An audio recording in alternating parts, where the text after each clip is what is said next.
मुझे लगता नहीं है कि फौरन अली अमीन साहब की हुकूमत गिरा दी जाएगी। इस तरीके से आइन और कानून को फतह किया गया वफाक में, उसी तरीके से सेनेट के इलेक्शन को फतह करने की कोशिश की जाएगी। जो MNA है कुरान पे हाथ रख के वो हलफ ले रहा है, वो भी जाके दूसरी जमात में शामिल हो गया। इनके पल्ले तो कुछ नहीं है, इनसे बातचीत नहीं होगी। इस्टेब्लिशमेंट फिलहाल इनके साथ बराह रास्त बातचीत करने के लिए तैयार नहीं है। प्रोग्राम के सिलसिले को आगे बढ़ाते हैं, बात करते हैं मुल्की सियासत के हवाले से। तो मुल्की सियासी बिसात पर नई चालें चली जा रही हैं। मखसूस नशिस्तों के बाद हुकूमती सफ़ों में नई तवानाई देखने को मिल रही है, जबकि तहरीक इंसाफ के कैंपों में हलचल नजर आ रही है। लेकिन असल महाज खैबर पख्तूनख्वा में खुल चुका है और इस वक्त सबसे बड़ा सवाल यह है कि खैबर पख्तूनख्वा में PTI हुकूमत का क्या बनेगा। सूबाई हुकूमत गिराने ना गिराने की कयास आराइयाँ हो रही हैं और वज़ीर आज़म से गवर्नर KP फैसल करीम कुंडी और ANP सरबरा एमल वली खान की मुलाकातों के बाद इन कयास आराइयों ने मजीद इजाफा हो गया है। मगर वज़ीर आला अली अमीन गंडापुर ताहाल पूरे एतमाद हैं कि KP हुकूमत कहीं नहीं जाने वाली।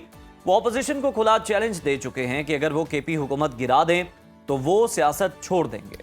वज़ीर आज़म के मुशीर राना सनाउल्लाह ने वाज़े किया है कि KP हुकूमत के खिलाफ किसी किस्म की तहरीक अदम एतमाद ज़ेर गौर नहीं और ना ही मौलाना फजलुर रहमान से हुकूमत गिराने के हवाले से कोई बात की गई है। उनका कहना है कि PTI की बात इस्टेब्लिशमेंट से हो सकती है तो कर ले, मुज़ाकरात जब भी होंगे सियासी क़यादत के दरमियान होंगे। जबकि नून लीग के सेनेटर इरफान सदीकी कहते हैं कि अदम एतमाद एक आइनी और कानूनी चीज़ है, ताहम इस वक्त खैबर पख्तूनख्वा में कोई नया बहरान पैदा नहीं करना चाहते।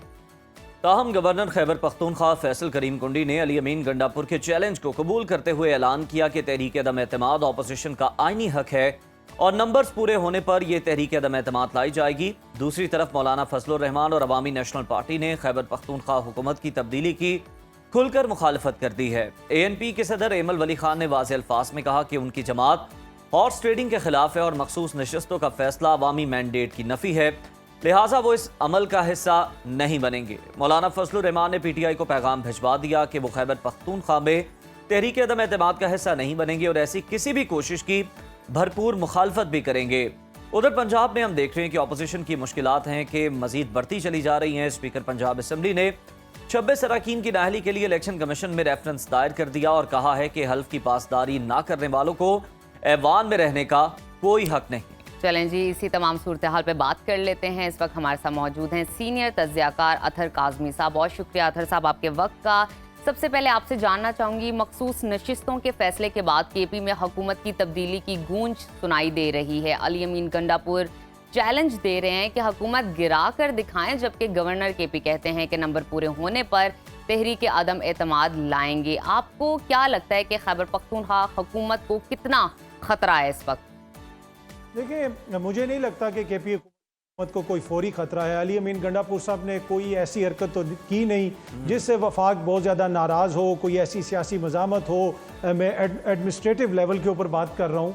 उन्होंने बजट भी पास कर लिया, वफाक के साथ वो चलते भी हैं, अहम मीटिंग्स में भी शामिल होते हैं। तो ये कहने के लिए तो ये बात कही जा रही है, लेकिन मुझे लगता नहीं है कि फ़ौरन अली अमीन साहब की हुकूमत गिरा दी जाएगी। बाकी इस वक्त जो मुल्क के अंदर सूरत हाल है, आइन और कानून की जो सिचुएशन है, जैसे सीटें बांटी गई हैं, उसमें तो फिर कुछ भी हो सकता है। अगर आप वफाक को देखें, उनके पास यहाँ पे कितनी सीटें हैं और हुकूमत कितनी बड़ी है। अब 2/3 अक्सरियत भी आ गई है। शायद ऐसी अक्सरियत कोई खैबर पख्तूनख्वा में भी दिलवा दे, तो कहने को तो कुछ भी हो सकता है।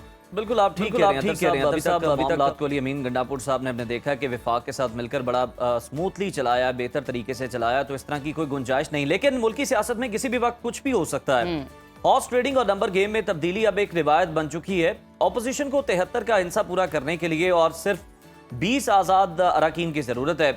अली अमीन गंडापुर साहब इतने पुरुमीद कैसे हैं, पुरएतमाद कैसे हैं कि उनकी हुकूमत नहीं गिराई जा सकती है?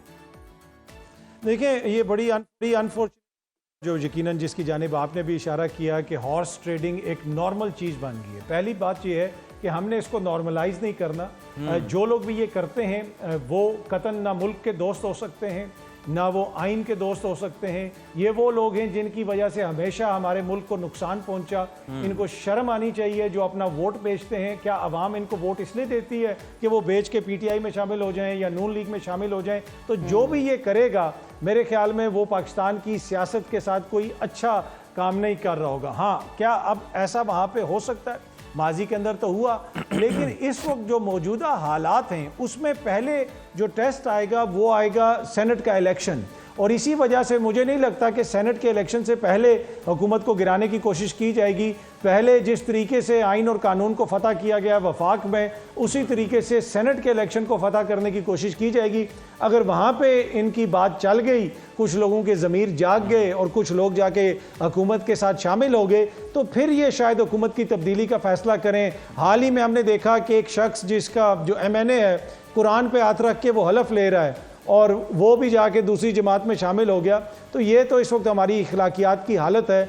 ऐसे में फिर आप किस पे गिला करें और किस पे गिला ना करें। काज़मी साहब, आपने दुरुस्त इशारा किया, बड़ा प्रिंसिपल स्टैंड जो है वो इस पर लेने की ज़रूरत है, जो कि मौलाना फजलुर रहमान ले रहे हैं, और ये बड़ा अनफॉर्चुनेट है जो कि उस्मान साहब ने किया। बिल्कुल ऐसा ही है। और मजीद आपसे जानते हैं इस हवाले से, मौलाना फजलुर रहमान और अवामी नेशनल पार्टी ने केपी हुकूमत गिराने के अमल का हिस्सा ना बनने का ऐलान किया है, जैसे कि अभी हम तज़किरा कर रहे थे। क्या मौलाना और ANP के बगैर अपोजिशन जमातें वज़ीर आला के खिलाफ तहरीक अदम एतमाद ला सकेंगी? क्या कहेंगे इस पर? के बगैर वज़ीर आला के खिलाफ अदम एतमाद आएगी या नहीं आएगी, देखिए तहरीक इंसाफ की तो बहुत बड़ी वहाँ पे लीड है। तो मौलाना कोई असूली सियासत तो नहीं कर रही। या तो मौलाना ने ये अनाउंस कर दिया होना कि मैं मखसूस सीटें नहीं लूँगा क्योंकि मुझे वोट नहीं पड़ा, मैं तो अपनी सीट भी हार गया हूँ, मुझे तो जाके पशीन से इलेक्शन लड़ना पड़ा, मैं बलोचिस्तान से मुंतखब हुआ हूँ, मैं तो DI खान से मुंतखब भी नहीं हो सका, और उनका वज़ीर आला बनाने की बात की जा रही है। ये देखें इस वक्त ये जो सारा सिनारियो है, इससे आप अंदाज़ा लगा लें कि वोट की कितनी इज्जत है और कितना बड़ा अलमिया हम देख रहे हैं कि जिनको अवाम ने मुस्तरद किया है उनकी हुकूमत बनाने की बातें हो रही हैं, और इसको नॉर्मलाइज किया जा रहा है कि जी मौलाना हुकूमत बना लेंगे, ये हुकूमत बना लेंगे। तो कैसे भाई हुकूमत बना लेंगे कि आपको अवाम ने वोट दिया है? तो मुझे नहीं लगता कि ये इतना आसान होगा, लेकिन कोशिश वो पूरी करेंगे। कोई असूली मौक़िफ़ ना ANP ने लेना है ना मौलाना ने लेना है। वो अहमद वली खान साहब जो जाके बलोचिस्तान से सेनेटर बन गए और इधर वो बड़ी बड़ी तकारीर करते हैं, उनको बलोचिस्तान से किसने मुंतखब करवाया है? बलोचिस्तान में किसकी हुकूमत है, किसका असर व रसूख है, क्या हमें नहीं पता? तो मेरे ख्याल में कोई असूली मौक़िफ़ नहीं है। जब इनको मौका मिलेगा ये 1 मिनट नहीं लगाएंगे इक़्तिदार में आने में। काज़मी साहब, बिल्कुल आपने दुरुस्त फरमाया, मौके की बात है। बानी PTI ने 10 मुहर्रम के बाद हुकूमत के खिलाफ तहरीक चलाने की हिदायत कर दी है, मगर PTI की सीनियर क़यादत हुकूमत से मुज़ाकरात की ख्वाहा हैं। चेयरमैन बैरिस्टर गौहर साहब ये कहते हैं कि अगर कोई हुकूमत ठोस इक़दाम करे तो PTI मुज़ाकरात के लिए तैयार है। क्या PTI मुज़ाकरात करेगी या एहतजाज? क्योंकि क्लैरिटी नहीं है, कन्फ्यूजन है।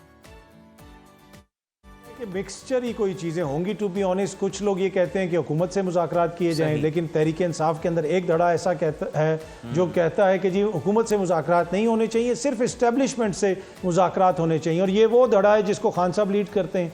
खान साहब का ये बार बार मौक़िफ़ है, बार बार वो इसको दोहराते हैं कि भाई इस हुकूमत को तो ट्रंप भी मिलना पसंद नहीं करता, और वज़ीर दिफा भी बताते हैं कि जी मुझे वो न्यूज़ आइटम से पता चला कि किसकी किससे मुलाकात हुई, तो लिहाजा इनके पल्ले तो कुछ नहीं है, इनसे बातचीत नहीं होगी, हमने इस्टेब्लिशमेंट से बातचीत करनी है। इस्टेब्लिशमेंट फ़िलहाल इनके साथ बराह रास्त बातचीत करने के लिए तैयार नहीं है। वो किसी वाया के ज़रिए, किसी और के ज़रिए शायद कोई एंगेजमेंट वो कर लें, लेकिन बराह रास्त मुझे बातचीत उस तरह होती भी नज़र नहीं आ रही, जिसकी वजह से मैं ये समझता हूँ कि मुझे कोई नतीजा भी निकलता हुआ नज़र नहीं आ रहा किसी भी किस्म के मुज़ाकरात का। अतहर साहब, सियासत में तो धमकियों का सिलसिला जारी रहता है, लेकिन एक और धमकी आई है जो ताज़ा तरीन है, उस बारे में बात कर लेते हैं। वज़ीर आला अली अमीन गंडापुर ने एक बार फिर धमकी लगाई है और उनका कहना ये है कि एहतजाज के दौरान हुकूमत जो रवैया इख्तियार करेगी वैसा ही जवाब मिलेगा। वज़ीर मुमलिकत दाखिला तलाल चौधरी ने वाज़ेह किया है कि इस्लामाबाद पर चढ़ाई की तो सख्त एक्शन होगा। इस बार PTI का एहतजाज पुरअमन होगा या इस बार फिर से वही महाजराई देखने को मिलेगी हमें? माशाल्लाह, गंडापुर साहब की धमकी की तलाल आगे से जवाब, इसके ऊपर अब बंदा क्या बात करे। गंडापुर साहब तो हमेशा इसी किस्म की धमकियां देते हैं। देखें, जमहूरियत में कोई ताकत आपकी ताकत नहीं होती है।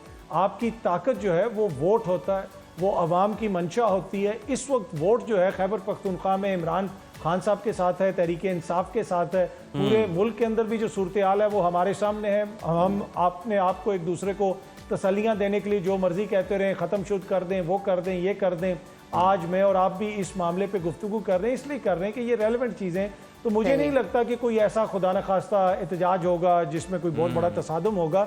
मुझे यही लगता है कि छोटी मोटी तहरीक चलेगी और साथ एंगेजमेंट का जो अमल है उसको भी आगे बढ़ाने की कोशिश की जाएगी। बिल्कुल ठीक कह रहे हैं आप काज़मी साहब। एक और सूबे की हम बात कर लेते हैं केपी के बाद। पंजाब असम्बली में अगर हम देखें तो हंगामा राई में मुलव्वस 26 अपोजिशन अरकान की नाअहली के खिलाफ कार्रवाई को मजीद तेज कर दिया गया, बल्कि यूं कह लें कि फास्ट ट्रैक पर ही डाल दिया गया है। स्पीकर पंजाब असम्बली खुद रेफरेंस लेकर इलेक्शन कमीशन पहुंच गए हैं। क्या स्पीकर साहब आपको लगता है कि अपने मकसद में कामयाब हो सकेंगे? जी, पंजाब असम्बली के अरकान को जो डी सीट करने की बात हो रही है, क्योंकि उन्होंने मरियम नवाज साहिबा के सामने एहतजाज किया। मेरे ख्याल में उनको सिर्फ डी सीट नहीं करना चाहिए, उनकी नेशनैलिटी भी खत्म करनी चाहिए। ये होते कौन है कि शाही खानदान की वज़ीर आला के सामने खड़े होकर वो एहतजाज कर लें? क्या इसी असेंबली में हमने नहीं देखा जब परवेज अलाई साहब को मारा गया था? क्या इसी असेंबली के अंदर हमने एहतजाज होते हुए नहीं देखे? क्या ये लोग आसमान से उतरे हैं कि इनकी तनख्वाहें 2 लाख से बढ़ा के 9-9 लाख कर दो, 12-12 लाख कर दो? कल ही खबर सामने आई कि पंजाब के जो वज़रा हैं उनका लीव अलाउंस भी बढ़ा दिया गया है। और गुजरांवाला से खबर आई कि एक बच्चे ने तेजाब पी के खुदकुशी कर ली है क्योंकि बिजली का बिल वो नहीं दे सकते थे। उसके वालिद के ऊपर पर्चा हो गया, उनको जेल में बंद कर दिया गया, वो जमानत नहीं करवा सकते, जुर्माना नहीं अदा कर सकते, और ये यहाँ पे लाखों रुपए आपस में बांट रहे हैं।